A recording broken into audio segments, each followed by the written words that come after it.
Hi, this is Mark, and you're listening to the Mexican Spanish podcast from MexicanSpanish.com. In this episode, I'd like to talk about whether you should take private Spanish lessons, and if you decide to do that, I'll mention some tips to make it a successful experience for you. First of all, let me say that I'm not a huge fan of private lessons for beginners. Beginning students get a lot out of the energy that a group class can provide. There's a lot of interaction, not only with the teacher, but especially with your fellow students. And for some reason, that seems to be helpful. There's less pressure on you because you're not on the spot all the time. You can benefit from that because when you feel pressured, it makes it creates a situation where I think it's harder for you to learn. So I think that's one big benefit of group classes. Another issue with private lessons is that typically you have less time, right? Your option might be take a 1 hour private lesson every week or 1 hour a day, compared with a group class where you're going to have more hours total. So that's another advantage to the group situation. A group class is probably going to be more carefully and thoroughly structured. So you have a sort of a sequence of topics, for example, one building upon the other. That's not always the case, but that frequently is.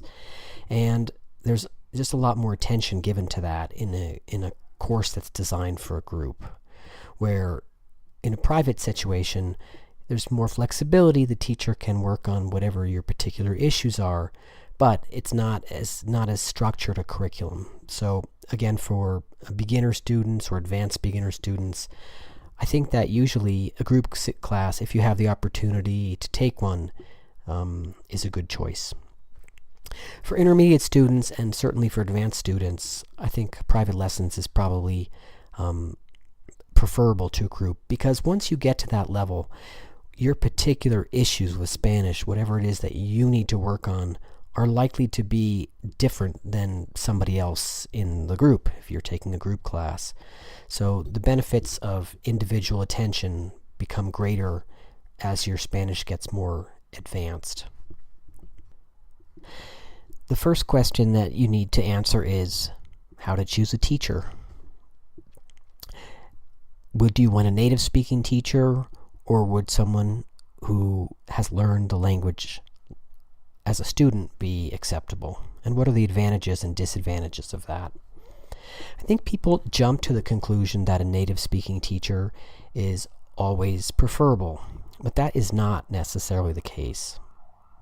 You want to look, for example, at their training and their experience. Somebody who's just getting started in teaching often isn't very good at understanding the obstacles and the issues that a student is facing. And that becomes more critical when you're dealing with a native speaker, because they haven't learned the language, right? They grew up speaking the language, so they don't have necessarily a good understanding of what that process is like.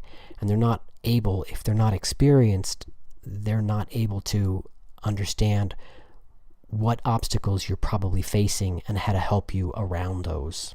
So I think that's an issue.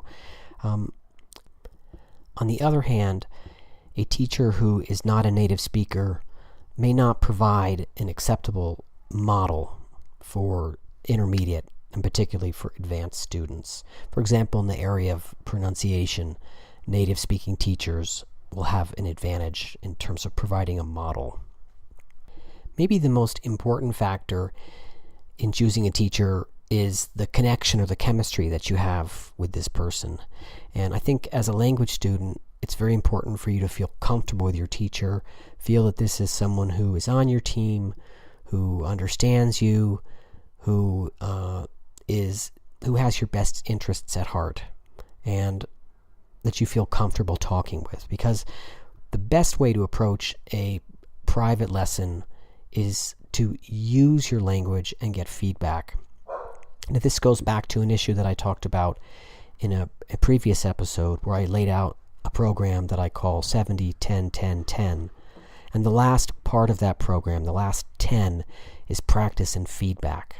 So you're using your language and you're getting feedback on it. You're getting corrections. And if that's the way that you're approaching your lesson, it's very important that you feel comfortable talking with this person, because the best way to take advantage of individual attention is not going over grammar rules together or looking at homework. It's practicing speaking and getting feedback. The teacher, if they're experienced, they may be able to give you a specific idea about why what you said is wrong and how to fix it. Someone else might simply be able to tell you, what you said doesn't sound right to me, here's the way you should say it. But they might not be able to give you a deeper explanation than that. So I think that's the best way to use private lessons. For an issue like grammar, for example, you really are going to get a more structured and coherent presentation in a textbook, right? This is something that you can read at your own pace, something where the author has given a lot of thought in terms of how to present this material. And I think that that's a lot more sensible use of your time, because you can study grammar on your own. You may not master it completely, but you can get acquainted with the ideas by studying on your own. But getting feedback is something that you really need to do with another person, preferably someone who is experienced at doing that.